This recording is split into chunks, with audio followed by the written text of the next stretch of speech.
Vaccine passports have been touted as possible ways to help countries reopen their economies. Next week, the UK government will publish a review on proof of vaccination or a negative test result that would be needed to enter certain venues. It follows a similar proposal by the European Commission to introduce digital green certificates for travel.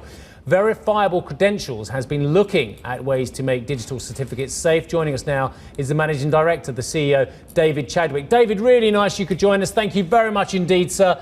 Well, straight away, very basic question. Is the technology up to muster? Can we have passports technologically that work? Well, I believe we can because we're already trialling them with the NHS in East Kent. Already trialling it in East Kent. Well, what about a more expandable level? I mean, don't get me wrong, I'm a big fan of East Kent. I live very near to East Kent as well myself. But I mean, on a national basis, can it work?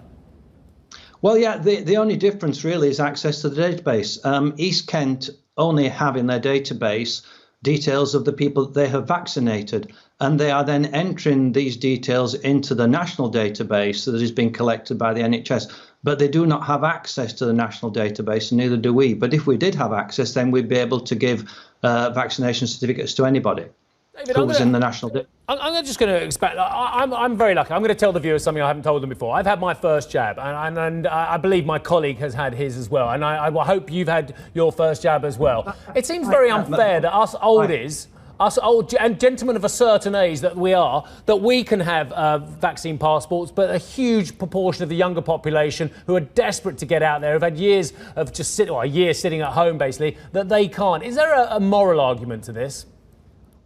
No, I mean, the way I see it is that when smoking restrictions were brought in, then restaurants would have a smoking area and a non-smoking area. And then you could choose which part you went into. And I think that's the way to go with vaccine certificates, is to have vaccinated areas and non-vaccinated areas, and then people who are vaccinated and feel comfortable to go with other people who are vaccinated could sit in that area, and people who are not vaccinated go and sit in another area. And of course, people who are vaccinated may feel comfortable to sit with non-vaccinated people.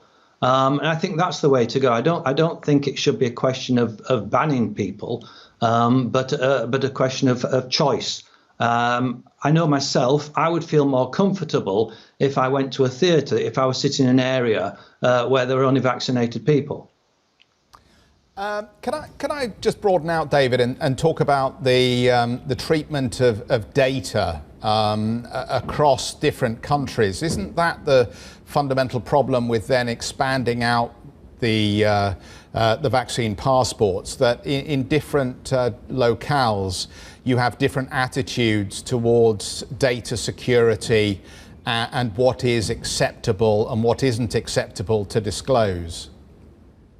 That's true, but it's actually worse than that. It's not just about data security and privacy. It's also about the format of the certificate, because there are many different formats that can be adopted, many different cryptographies that can be used.